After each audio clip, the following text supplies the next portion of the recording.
جگہ اکٹھا ہوئے ہیں۔ یقیناً اس تھوڑی دیر کے لیے بیٹھ کر اپنی اور اپنے قوم کی اصلاح کی فکر کرنا اور کوشش کرنا یہ ایک طرح کی بہت بڑی سعادت ہے۔ آپ حضرات لائق کے مبارکباد ہیں کہ اس مسئلے کے اوپر آپ لوگوں نے غور و خوض کیا، آپ سے مشورہ کیا اور مشورے کے ذریعے سے آج اس پروگرام کو منعقد کیا۔ یقیناً اس طرح کے پروگرام کے انعقاد کے اندر خیر ہی خیر ہے۔ جس مجلس کے اندر کتاب و سنت کی باتیں کی جائے گی، جس مجلس کے اندر اللہ اور اس کے رسول صلی اللہ علیہ وسلم کے فرامین مبارکہ کو بیان کیا جائے گا، اللہ پاک اس کے اثرات دلوں کے اوپر پیدا کرتے ہیں۔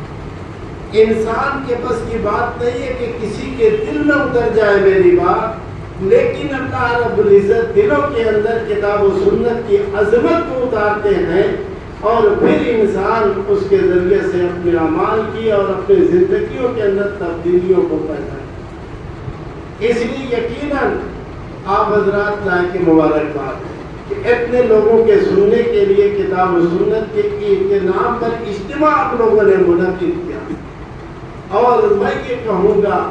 کہ بلکہ ہر محلے کے لوگ اس طرح کی مجلس کا انعقاد کریں۔ جب کل کی اس طرح کی مجلسیں کا انعقاد نہیں ہوتا تو دلوں کے اندر جمود ہوتا ہے اور خیر کی جانب لوگوں کا رجحان دھیرے دھیرے کم ہونے لگتا ہے، اور ایک بات جب بیان کی جاتی ہے اور دلوں پر اس کے اثرات ہوتے ہیں تو پھر انسان اپنی جانب پھر اپنے دین اپنے مذہب کی جانب لوٹتا ہے۔ اللہ کے رسول صلی اللہ علیہ وسلم نے حدیث کے اندر مومنین کی مثال اس اونٹ کے ذریعے، اس گھوڑے کے ذریعے، اس بکری کے ذریعے سے دی ہے جس کو باندھ دیا جائے کھوٹی کے اندر۔ دیکھا ہوگا دیہاتوں کے اندر اگر کوئی آدمی نیا جانور خریدتا ہے، جیسے ہم لوگوں کے یہاں کھسی پالنے کا رواج ہے، آپ ہی کے یہاں بہت سے ابھی کھیت ہیں، کھسی کو لے جا کر آپ نے باندھ دیا، کھوٹی گاڑ دیا اور باندھ دیا، اور وہ کھسی والا لمبی رسی باندھ دیتا ہے کہ دور دراز تک وہ چلتا ہے اور چل کر پھر آ کر اپنے کنڈی کے پاس بیٹھ جاتا ہے، اس لیے کہ وہ آزاد نہیں ہے کہ جہاں چاہے چلے جائے۔ اس کی گردن کے اندر پھندا پڑا ہوا ہے، وہ جائے گا، گھومے گا، پھرے گا، چلے گا، اپنے پیٹ کو بھرے گا، اپنے پیاس کو بجھائے گا، لیکن پھر اس کے بعد اسی کنڈی کے پاس ہوتا ہے۔ وہی حال ہم مومنین کا، کہ مومنین دین سے دور ہوتے ہیں، کبھی کبھی دین سے دور ہوتے ہیں، گناہوں کا صدور بھی ہو جاتا ہے، اس لیے کہ مومنین بھی انسان ہی ہیں۔ کبھی انسان کے اوپر شیطان کا اثر ایسا ہوتا ہے کہ شیطان کی غلبہ کی وجہ سے وہ انسان گناہوں کے دلدل میں پڑ جاتا ہے۔ کبھی نمازی چھوڑ دیا، کبھی بڑوں کا احترام چھوڑ دیا، کبھی اور کوئی اس طرح کی غلطیاں سرزد ہو گئی جس کی وجہ سے وہ انسان اپنے آپ کو بددینیت کی طرف لے جاتا ہے۔ لیکن جب ان کے سامنے اللہ کا ذکر کیا جاتا ہے، انما المؤمنون الذین اذا ذکر اللہ وجلت قلوبهم، کہ مومنین تو وہ ہیں کہ جب ان کے سامنے اللہ کا ذکر کیا جاتا ہے تو ان کے دل ڈر جاتے ہیں، فَتُلِيَتْ عَلَيْهِمْ آیَاتُهُ، اور ان کے سامنے اللہ کی آیتوں کی تلاوت کی جاتی ہے، زادتہم ایمانا، تو ان کے ایمان میں اضافہ ہوتا ہے۔ أَلَمْ يَعْنِ لِلَّذِينَ آمَنُوا أَن تَخْشَعَ قُلُوبُهُمْ لِذِكْرِ اللَّهِ، کیا ابھی بھی مومنین کے لیے وہ وقت نہیں آیا کہ ان کے ذکر، ان کے دل اللہ کے ذکر سے ڈرتے ہیں؟ وَمَا نَزَلَ مِنَ الْحَقِّ، اور اللہ نے جو قرآن کو ایک بزرگ ہیں، لوگوں نے ان کا تذکرہ حضرت فضیل بن عیاض رحمۃ اللہ علیہ سے، جیسا کہ ابھی ہمارے ناظم اجلاس مولانا نے مولانا مظفر حسین خان دہلوی کا واقعہ ڈاکوں کے ساتھ آنے والے معاملات کے اندر پیش کیا۔ ایسی یہ ابتداءً کا مشغلہ تھا لوگوں کے گھروں میں ڈاکہ ڈالنا، لوگوں کے سامانوں کو کاسبانہ طریق سے لے لینا، اور ظاہر ہے کہ جس کا خوف اور روب طاری ہو جاتا ہے تو وہ اپنے اس خوف کی وجہ سے جس کو سامان کو جیسے جاتا ویسے لے لیا کرتا ہے، اور لوگوں کے اندر کیوں اور جرا کرنے جاری تھی۔ الم یعن للذین آمنوا ان تخشع قلوبهم لذکر اللہ وما نزل من الحق۔ کیا ابھی بھی وقت نہیں آیا ایمان والوں کے لیے کہ ان کے دل اللہ کے ذکر سے ڈر جائیں؟ میرے بھائی، یہ قرآن مقدس، اس کی ایک ایک آیت سراپا ہدایت ہے، سراپا نور ہے، بجلی کی طرح دل کے اوپر اثر کرنے والی ایک ایک آیات ہے قرآن کریم۔ کس آیت کو اللہ ذریعہ بنا کر اور کس کے دل میں نور ہدایت اتار دے، اسلام کی شمع روشن کر دے۔ گھر کا مالک تلاوت کر رہا تھا اور یہی آیت اس کی زبان پر کی، الم یعن للذین آمنوا ان تخشع قلوبهم لذکر۔ بجلی کی طرح حضرت فضیل بن عیاض رحمت اللہ علیہ کے اوپر، ان کے دل کے اوپر یہ آیت اثر تھا۔ اندر داخل ہو چکے ہیں، ارادہ ایک دم چوری اور ڈاکو بنے کیا تھا، لیکن وہی کا وہی جس کا تس وہی، جتنے چیلے چپاڑے تھے سب پریشان،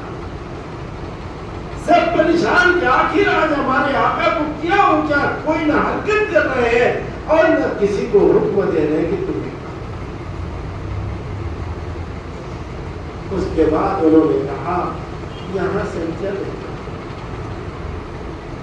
یہاں سے چلے چلو، اس لیے کہ آیت کا تقاضا یہ تھا کہ اپنی مومنین کے لیے وقت نہیں آیا کہ ان کے دل اللہ کے ذکر سے ڈر جائے۔ ایسا اثر کیا کہ وہاں سے واپس ہوئے اور سچی توبہ کیا۔ اپنے وقت کے امام، بڑے عالم، بڑے بزرگ سب کچھ بن گئے سچی توبہ۔ اللہ پاک کس کو کب توبے کی توفیق دے دے گا اور کس کی زندگی کی کایا پلٹ جائے۔ یا ایھا الذین آمنوا توبوا الی اللہ توبۃ نصوحا۔ ایمان والو، اللہ سے سچی توبہ، اللہ سے سچی توبہ۔ میرے بھائی، میں یہ کہہ رہا تھا، اس طرح کی مجلسوں کے انعقاد سے یقیناً اللہ پاک ہمارے دلوں کی کایا کو، دلوں کی کایا کو، دل میں خوف خدا پیدا ہوتا ہے، فکر آخرت پیدا ہوتی ہے، اور یہ دو ایسے نسخے، فکر آخرت اور خوف خدا کا ایسا نسخہ ہے کہ انسان کی پوری زندگی کی کایا پلٹ، اس کے سامنے دنیا کوئی معنی ہی نہیں رکھتی۔ حقیقت میں اس کے سامنے آخرت ہی آخرت ہوتی ہے کہ آخرت کی زندگی اصل زندگی ہے، اور اسی کی تیاری کے لیے ہم اس دنیا کے اندر آئے ہوئے ہیں، اور ہم کلوں کے پوری طریقے سے اپنے آپ کو دیکھیں۔ اس لیے میرے عزیزوں، میرے بھائیوں، یقیناً آج کی مجلس اصلاح معاشرہ کے نام سے پہنچی۔ اصلاح معاشرے میں پھیلی ہوئی بدعنوانیاں، معاشرے میں پھیلی ہوئی برائیاں، معاشرے میں پیدا ہوئی بے حیائیاں، ان کو کیسے دور کیا جائے، ان کا کیسے ستباب ہو، اور کس طریقے سے کہہ لو کہ ہم مسلمان سچے اور پکے مسلمان ہیں۔ یہی ہمارا اصل مقصد، اور مسلمانوں کے دنیا میں آنے کا بھی یہی مقصد ہے کہ دنیا کے اندر جو بھی بگاڑ ہو، اس بگاڑ کو دور کیا جائے، اور دور کر کے آدمی آخرت والا، اللہ والا بن جائے۔ اسی لیے اس طرح کی مجلس کا انعقاد۔ میرے عزیز، میں نے ایک روایت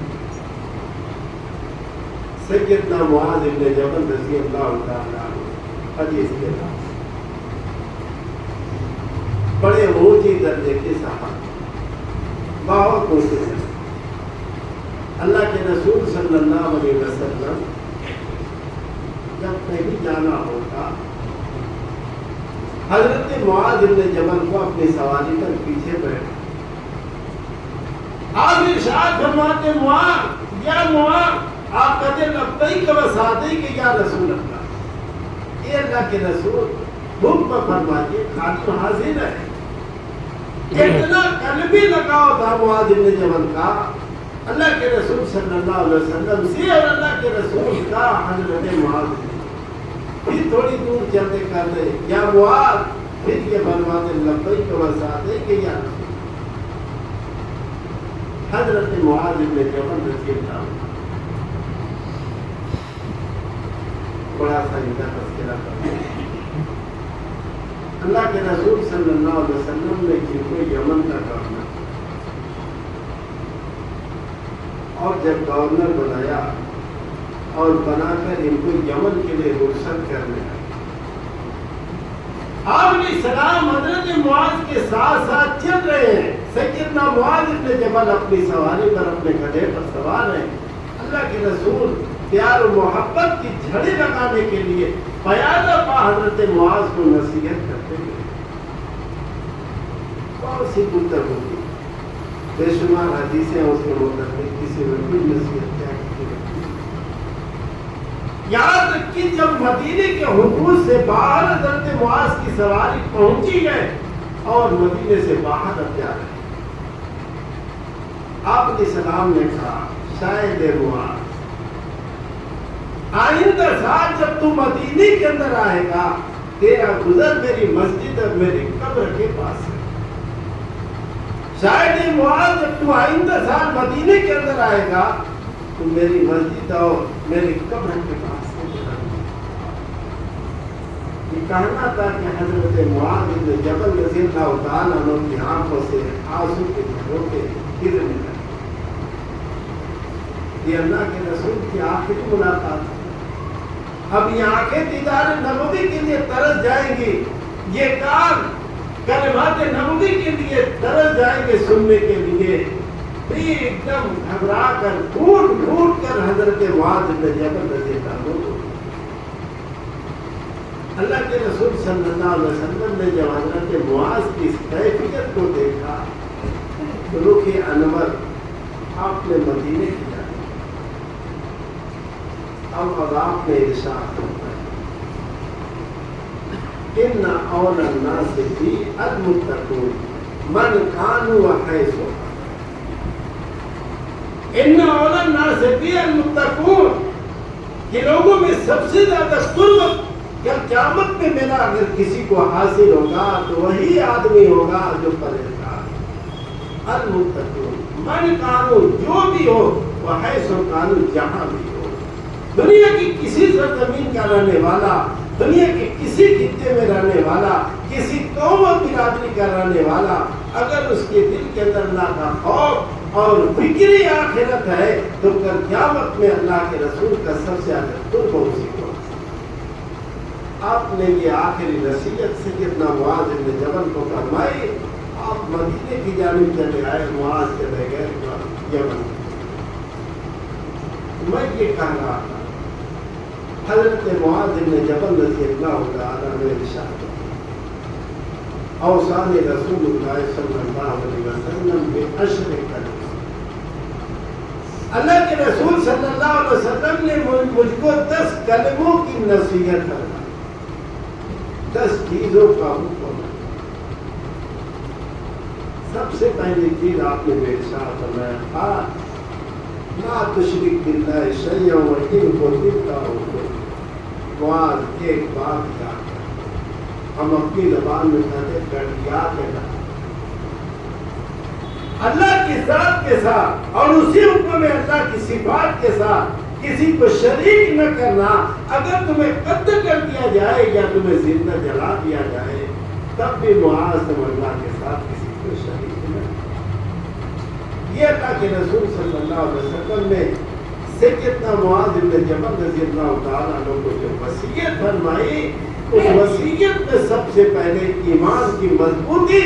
اور ایمان کو مضبوطی کے ساتھ تھامے رہنے کا حکم دیا کہ چاہے تمہارے اوپر کسی بھی طرح کا حکم آ جائے کہ کوئی پریشانی کا، یہاں تک کہ دشمن تمہارے اوپر مسلط ہو گئے، تمہارے قتل کی طرف ہو جائے، تمہیں زندہ آگ کے اندر جلا دینے کی طرف ہو جائے، تب بھی ایمان کو کبھی ہاتھ سے نہ جانے دینا۔ اس لیے کہ سب سے بڑا جو سرمایہ ہے وہ ایمان کی دولت ہے جو اللہ نے ہمارے دلوں میں دے رکھا ہے۔ اشہد ان لا الہ الا اللہ واشہد ان محمدا عبدہ۔ یہ ایسا سرمایہ اور ایسی دولت ہے جو ہماری زندگی میں بھی ساتھ ہے، مرنے کے وقت بھی ساتھ ہے، قبر میں بھی یہ مونس ہے، اور آخرت میں اسی کلمے کا بول پانا۔ یہ آپ نے نصیب، لیکن میں بہت افسوس کے ساتھ کہتا ہوں آج مسلمان، کیا ہے ہمارے نوجوان لڑکے ہوں یا ہماری بچیاں ہوں،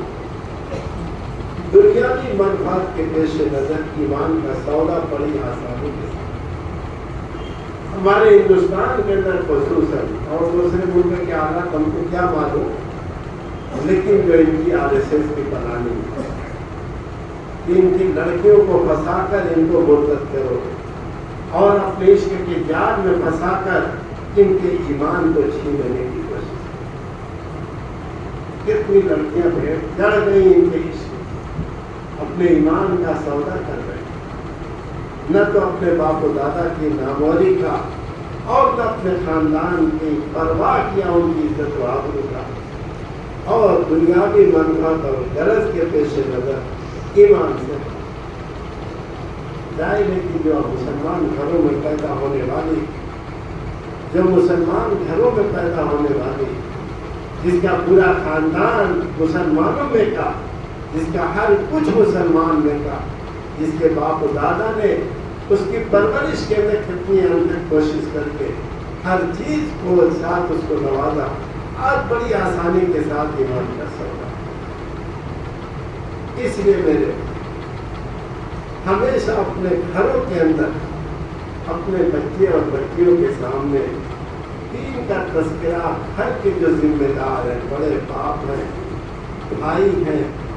ان کو ضرور بیٹھ کر کوئی نہ کوئی نصیحت کی محفل کھائیں، ایک ساتھ کھانا کھانے بیٹھو، اسی میں کچھ تذکرہ دین کا بھی ہوتا ہے، اللہ کے رسول کے کھانے کا کیا طریقہ، آپ کیسے کھاتے تھے، اس طریقے کے تذکرے سے آپس میں ایک لگاؤ پیدا ہوگا اور ایک محبت کا ماننا ہوگا، اور پھر ایمانیات ان کے اندر جائیں۔ اگر گھر کا بڑا اپنے بچوں سے کٹاؤ اختیار کر، بچیوں سے دوری اختیار کر لے، تو پھر وہ کس دندر میں جاتے ان کو کوئی خبر نہیں۔ اسی لیے جہاں ہم شفقت کی نگاہ ان کے اوپر رکھیں، وہیں پر کانوں کے، اپنے کانوں کے سختی کو، اپنے کانوں کے طریقہ کار کو ان کے اوپر بانٹیں۔ اسی روایت کے اندر آگے ہے وَلَا تَرْفَعْ عَنْهُمْ عَصَاكَ أَدَبًا، کہ کبھی اپنے ڈنڈے کو ان کے اوپر سے، ادب کا جو ڈنڈا ہے نا، یعنی گھر کی گارجین کو، گھر کے ذمہ دار کو ہمیشہ ان کے اوپر اپنا دباؤ رکھنا چاہیے۔ جہاں ہم دین کی باتیں ان کو سکھلائیں، وہیں پر اپنا دباؤ، ان کے دل کے اندر یہ خوف ہونا چاہیے کہ اگر ابو جان گئے اس طرح کی ہماری حرکتوں کو ہمارا کیا حشر ہوگا، ہمارا کیا حال ہوگا۔ جب ان کے دل کے اندر اس طرح کا خوف ہوگا تو پھر ہر طرح کی برائی اور بےحیائی سے بچی بھی باز آئے گی اور لڑکے بھی کرو گے۔ اللہ کے رسول صلی اللہ علیہ وسلم نے یہی ارشاد فرمایا لا تشرک باللہ شیئا وان قتلت او غربت۔ آگے اللہ کے رسول صلی اللہ علیہ وسلم دوسرے نمبر کو جو ارشاد فرماتے ہیں لا تقتلن والدیک وإن أمرك أن تخرج من مالك وأهلك أو كما۔ دیکھو، اپنے ماں باپ کی نافرمانی نہ کرنا، اپنے ماں باپ کی نافرمانی نہ کرنا، اگرچہ وہ حکم دیتے ہیں تم کو کہ تم اپنی بیوی سے جدا ہو جاؤ،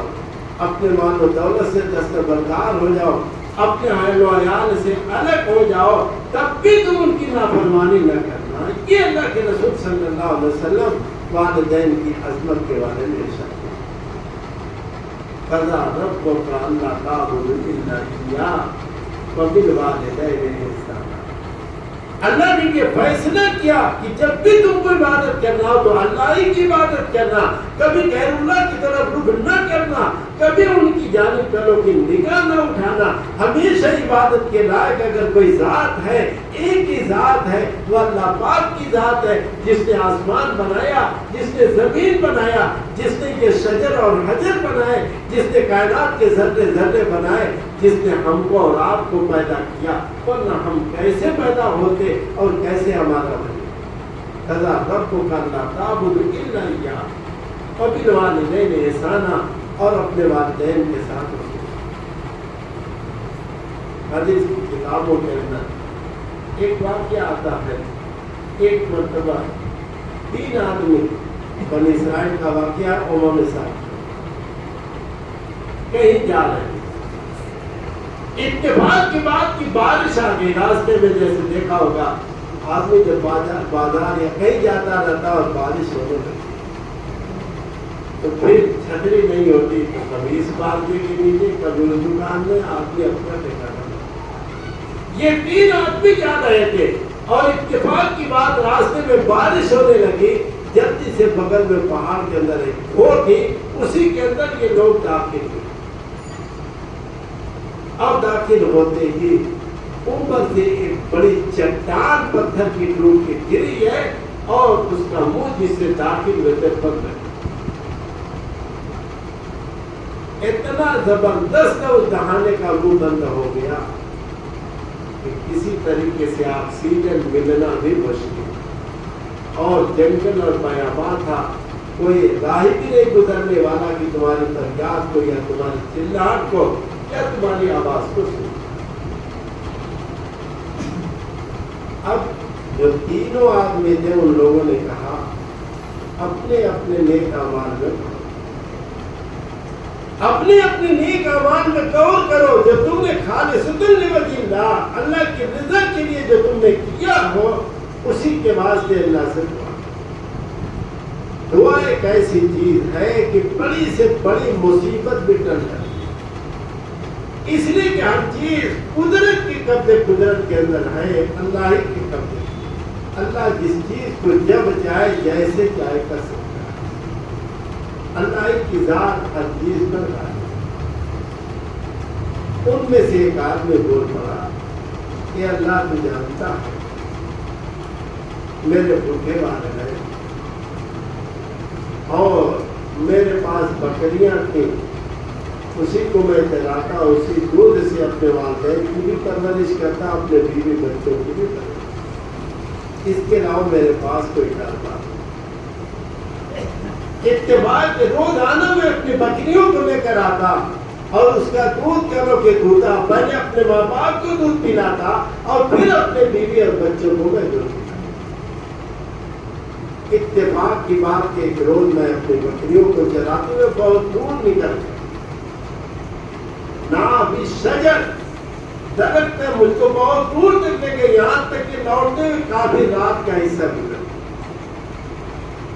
جب میں آیا بکریوں کو لے کر گزری ہوئی رات کے اندر تو کیا دیکھا کہ ماں باپ سو گئے، ماں باپ سو گئے۔ میں اپنی عادت کے مطابق بکری کا دودھ پھولا اور پیالے میں دودھ لے کر، میری جو عادت تھی پہلے ماں باپ کو پلانے کی، بعد میں بیوی بچوں کو، میں ان کے سرانے لے کر دودھ گیا تو میرے ماں باپ سو گئے تھے، وہی بھوکے پیاسے سو گئے اور میرے بچے بھوک سے تڑپ رہے تھے، میرے قدموں پر بنک رہے تھے، رو رہے تھے، چلا رہے تھے، لیکن میں نے یہ گوارا نہیں کیا کہ آج میرے ماں باپ تو بھوکے سوئے ہوئے ہوں اور میں اپنے بیوی بچوں کو پہلے دودھ پلا دوں۔ میں ویسی رات بھر دودھ کا پیالہ لیے ان کے سیانے کھڑا رہا اور وہ سو رہے تھے، میرے بچے میرے قدموں میں بلک رہے تھے، لیکن میری طبیعت نے گوارا نہیں کیا، یہاں تک کہ صبح جب ہوئی کہ ماں باپ نیند سے بیدار تھے، پہلے میں نے ان کو دودھ پلایا، جب دودھ پی لیا میرے ماں باپ نے، پھر میں نے اپنی بیوی بچوں کو دودھ پلایا۔ یہ اللہ، اگر میں نے تیری رضا کے لیے یہ کام کیا ہے تو اس دہانے کا منہ کھول دے، ہم اندر سے آسمان کو دیکھ سکے اور اس سے ہمیں چٹان کا ایک حصہ سرک گیا اور اندر سے باہر آسمان دکھائی تو بہت بڑی چٹان۔ پھر دوسرے نے اپنے نیک عمل کے کرنے میں اللہ سے دعا کیا، اس نے کہا یا اللہ تو جانتا ہے میری ایک خجال کی لڑکی تھی، مجھ کو اس سے بڑا عشق تھا اور میں اس کی عشق میں دیوانہ تھا، لیکن وہ بڑی نیک اور صالحہ تھی۔ ایک روز مجبوری کی حالت میں انہوں نے کہا کہ 100 دینار لیا کرتے تو میں تمہارے ساتھ برائی کی نہیں۔ میں بازار گیا، محنت کیا، مزدوری کیا اور لے جا کر میں نے 100 دینار اس کے ہاتھ میں۔ اس نے کہا کہ ٹھیک ہے، اب تو اپنے وعدے کے مطابق میری طرف سے جان رکھے۔ تو مجبور لڑکی کیا نہیں کرتی، بہانا بچے کا خود اس شخص کا بیان یہ ہے کہ جب میرے اور اس کے درمیان کوئی پردہ حائل نہیں رہ گیا، ایک شوہر جیسے اپنی بیوی کے ساتھ رہتا ہے، تو لڑکی بول پڑی، یا عبادت یا عبداللہ اتق اللہ ولا تبتغ الخاتم، ارے اللہ کے بندے، اللہ سے ڈر،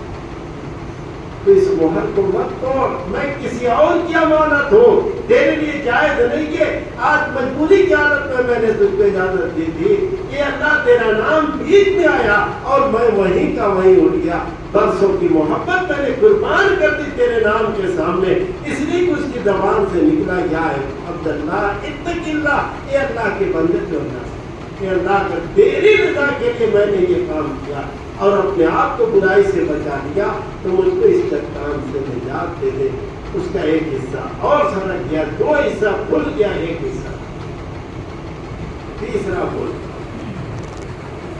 یہ اللہ تو جانتا ہے میں مزدور سے مزدوری کراتا،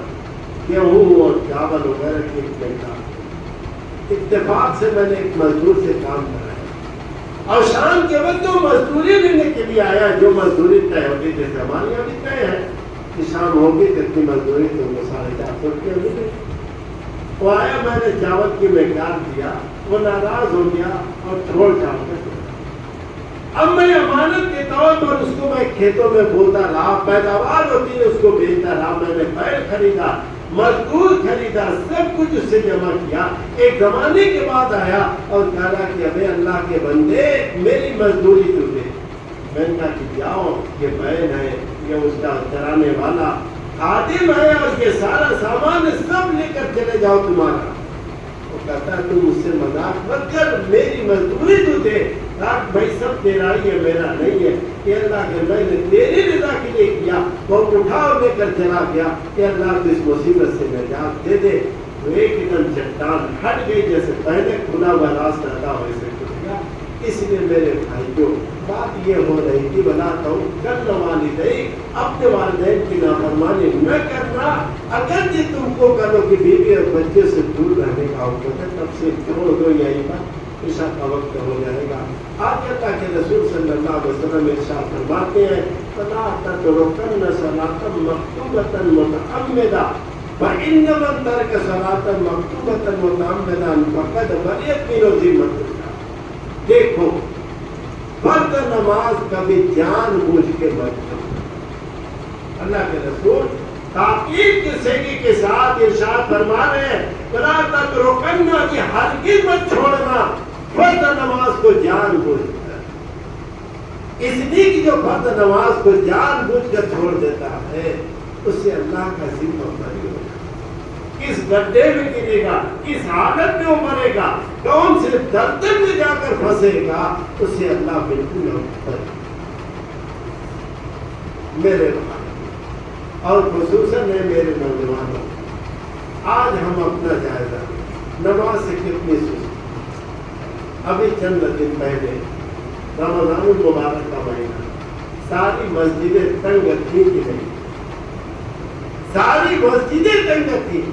متولی اور ذمہ دار پریشان کی کیسے میں ان نمازوں کی اس کی بات کے لیے مسجد میں دعوت کروں، لیکن آج وہی مسجدیں،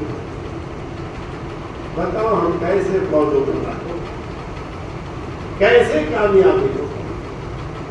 اس لیے نماز پڑھو، جہاں رہو نماز پڑھو، سفر میں ہو نماز پڑھو، گھر میں ہو بازار میں ہو نماز پڑھو، نماز مت چھوڑو۔ نماز یہ دین کا ستون ہے،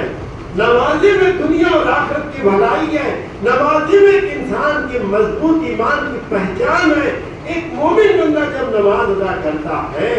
اللہ کی طرف سے اس کا روح دوسروں کے اوپر ڈال دیا جاتا ہے، یہ اپنے مذہب کا پکا اور پابند آدمی ہے، یہ اپنے مذہب کو مضبوطی کے ساتھ پکڑے ہوئے، دشمن بھی لڑتا ہوتا ہے اور شیطان بھی اس سے دور بھاگتا ہے، لیکن ہم لوگ نماز سے دن بدن دور ہوتے ہیں۔ اس لیے میں کہوں گا کہ نماز کی پابندی، ہماری عورتیں بچیاں گھر کے اندر رہتی ہیں، ان کو بھی گھر کے لوگوں کی ذمہ داری کی تاکید کریں کہ نماز روکتے رہیں کہ نماز پڑھنے آ رہے ہیں، جاؤ نماز پڑھ لو، اتنا کرتے رہیں گے، ایک روز نہیں پڑھیں گے، 2 روز نہیں پڑھیں گے، تیسری روز تو ضرور اٹھیں گے کہ ابو جاتے ہیں، اور یہ بولتے جاتے کہ ناراض ہو گئے، پھر ہم لوگ کہاں گے۔ اس لیے دھیرے دھیرے عادت ڈالو، ایک وقت آئے گا کہ آدمی ایک دم پورا گھر نمازی ہو جائے گا، اور پھر وہ پورا گھر کرو کہ دین کا مرکز بنے۔ اس لیے نماز آگے اللہ پاک، اللہ کے رسول صلی اللہ علیہ وسلم ارشاد فرماتے ہیں، وَلَا تَشْرَبَنَّ الْخَمْرَ، اور دیکھو شراب مت پینا، لا تشربن خمرہ، شراب مت پینا، فإنہ راس کل فاحشہ، ہر برائی کی جڑ، ہر برائی کی جڑ۔ مسلمانوں میں یہ لت بڑی تیزی کے ساتھ، جو معاشرے اور سماج کے اندر مہذب مانے جاتے ہیں، وہ بھی چھپ چھپا کر شراب کا استعمال، کسی کو پتہ نہیں چلتا، لیکن نتیجہ کیا ہوگا؟ اللہ نے آج مال و دولت سے نوازا، اور اپنی بری عادت کی وجہ سے دھیرے دھیرے کا لوگ اللہ پاک اپنی اس نعمت کو واپس لے لے گا، پھر انسان اس دنیا کے اندر قیامت دنیا مارتا رہ جائے گا، اور پھر جانے والی دولت پھر واپس لے گا۔ اور خصوصاً نوجوان آج جیسے ٹھنڈے مشروبات چلتے ہیں، اس کے نام پر نہ جانے کیا کیا پیتے ہیں، جس کی وجہ سے ان کے اخلاق، ان کے دینداری، ان کی ساری چیزیں ملیا پہ۔ اللہ کے رسول صلی اللہ علیہ وسلم نے ارشاد فرمایا کہ ہر برائی کی جڑ یہ شراب، ایک تو مال کی بربادی ہے، دوسرے اخلاق کی گراوٹ ہے، تیسرے چوری اور بدماشی کی عادت ہے، کس کے ساتھ برائی کا ارادہ کر لے، کس کے ساتھ مال کو ہڑپ کر لے، یہ ساری خطاؤں کی جڑ گلوں کی شراب۔ اس لیے میرے بھائی، میں اپنے نوجوانوں سے خاص طور سے کہوں گا، اللہ کا خوف اپنے اندر پیدا کرو اور شراب کے قریب نہ جاؤ۔ یا ایھا الذین آمنوا انما الخمر والمیسر والانصاب والازلام رجس من عمل الشیطان فاجتنبوہ۔ ایمان والو، انما الخمر والمیسر، شراب ہے، جوا ہے، ازلام ہے، انصاب بدھ کی تیریں، اور یہ بدھ یہ سب کے سب گھنٹے ہیں، شیطانی اعمال میں سے تم ان سے پرہیز۔ یہ جب آیت کریمہ نازل ہوئی ہے، پورا مدینہ جب کہ شراب کی پھٹی تھا، لوگوں میں جب یہ اعلان کیا رسول اللہ صلی اللہ علیہ وسلم کے منادی نے، یا ایھا الناس انما الخمر قد حرمت، یہ لوگوں شراب حرام کر دی گئی۔ جس کے ہاتھ میں شراب کا جام تھا وہیں پھینک دیا، منہ میں تھا وہیں کلی کر دیا، مٹی میں تھی وہیں پٹک دیا۔ یہاں تک کہ ہمارے محدثین اور مفسرین نے لکھا ہے کہ شراب مدینے کی گلیوں میں ایسے ہی بہہ رہی تھی جیسے برسات کے دنوں میں برسات کا پانی۔ اس لیے جب اللہ پاک نے حرمت کا اعلان کر دیا تو مجال کیا کہ ہم شراب کو اپنے منہ سے، اس لیے میرے اپنے کو سدھارو، اپنی اصلاح کرو، بہت ضروری ہے، ورنہ یہ مال و دولت، یہ جسمانی طاقت جس زندگی کے ساتھ چھوڑ دے گی، پھر انسان سوائے کراہنے کے اور کچھ نہیں ہو سکتا۔ کتنے پینے والے ان کے پھیپھڑے ختم ہو گئے، ان کے سینے کمزور ہو گئے، مختلف قسم کی بیماریوں میں مبتلا ہو گئے، اور پھر سوائے چتہٹ کے اور کوئی چیز نہیں۔ اس لیے اللہ کے روایت نبی ہے، یہ چھوڑ دیتا ہوں، اسی کے اندر کرو کہ آگے جو اللہ کے رسول صلی اللہ علیہ وسلم فرماتے ہیں کہ اپنے ڈنڈے کو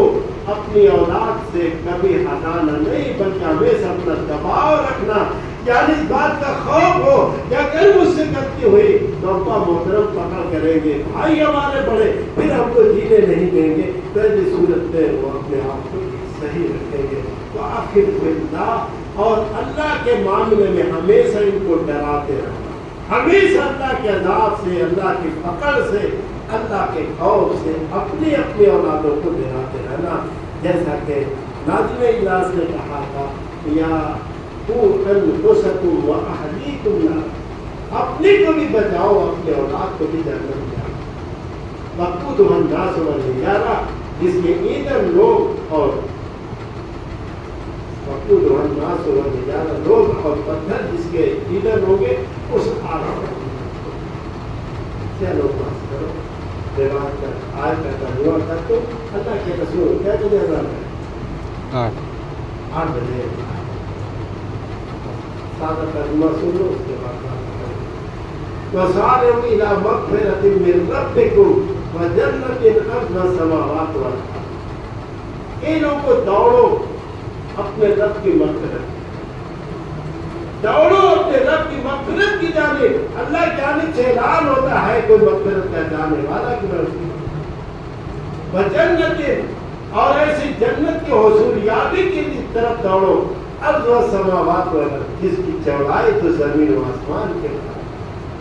اتنا بڑا آسمان اور اتنی بڑی زمین جس کی ابتدا سے انتہا تک انسان کے بس کی بات نہیں کہ پتہ لگا دے۔ اللہ پاک فرماتے ہیں اس جنت کی حصولیابی کی جانب دوڑو جس کا تمہارے رب نے وعدہ کر رکھا ہے، جس کی لمبائی اور چوڑائی زمین و آسمان کے برابر ہوگی، چوڑائی زمین و آسمان کے برابر ہوگی، تو لمبائی کا اسی سے اندازہ ہوگا، کوئی تفصیل متفق۔ اللہ پاک خود ارشاد فرماتے ہیں ایسی لمبی چوڑی جنت کس کے لیے بنائی گئی؟ متقیوں کے لیے، جن کا تذکرہ معاذ بن جبل کی باتوں میں۔ آگے اللہ پاک متقیوں کی صفات بیان کرتے ہیں، الذین ينفقون فی السراء والضراء، جو لوگ کی خرچہ کرتے خوشی کی حالت میں اور ناخوشی میں۔ اللہ نے جو مال و دولت دیا ہے انہی مال و دولت کو اللہ کے راستے میں اگر خوشی کا وقت ہوتا ہے تب بھی خرچہ کرتے ہیں، غم کا اور مصیبت کا وقت ہوتا ہے تب بھی۔ بالسراء والضراء والکاظمین الغیظ، اور غصے کو پینے والے، اگر کسی وجہ سے ان کے اندر غصہ بھر جاتا ہے تو برداشت کر لیتے ہیں۔ والکاظمین الغیظ والعافین عن الناس، اور لوگوں کو معاف کرتے۔ آپ کو کسی نے گالی دی، کوئی کھلے طریقے سے پیش آیا، آپ نے کہا کہ بیٹا جاؤ، صاحب اذا خاطبهم الجاهلون قالوا سلاما، جو جاہل لوگ ان سے گفتگو کرتے تھے ان کو دعا دیتے، جاؤ بیٹا خوش رہو، سلام کے ساتھ رہو۔ اور کاظمین الغیظ والعافین عن الناس واللہ یحب المحسنین، اور اللہ تو احسان کرنے والے، نیکی کرنے والے، اچھائی کرنے والے کو پسند۔ آج کے احسان ترجمہ پہ کسی موقع سے موقع ملا، زندگی میں ساتھ دیا، تو انشاءاللہ اس کی تفصیل کی جائے گی۔ بہرحال اللہ پاک تمام لوگوں کے ذریعے ایک بات میں بھول گیا ہوں، میں کہہ دوں، جو یہ پہلگام میں جو حملہ ہوا ہے، ہم ان کی سختی کے ساتھ سخت الفاظ میں اس کی مذمت کرتے ہیں اور اس طرح کا حملہ بزدلانہ حملہ قرار دیتے ہیں۔ اللہ پاک نے قرآن میں ارشاد فرمایا، من قتل نفسا بغیر نفس کأنما قتل الناس، جس نے بلا وجہ کے کسی کو قتل کیا، یعنی ساری انسانیت کا ہوتا ہے جو بھی قتل کرنے والا ہے نا، اس طرح کے لوگ جو بھی ہوں ہم ان کی سختی کے ساتھ مذمت کرتے ہیں اور مرنے والوں کے خاندان کے ساتھ خراج عقیدت پیش کرتے ہیں اور اللہ سے اپنے قوم اپنے ملک کی سلامتی کی بہرحال اللہ پاک آپ لوگوں کی محنت کو قبول کرنا، ہمارے لیے آنے کو قبول کرنا۔ سب سے میری بھی دعا کی درخواست ہے طبیعت ٹھیک رہنا کہ میں بھی صحت مند رہوں، آپ لوگ بھی صحت مند رہیں، انشاءاللہ زندگی رہتے ملاقات ہوگی۔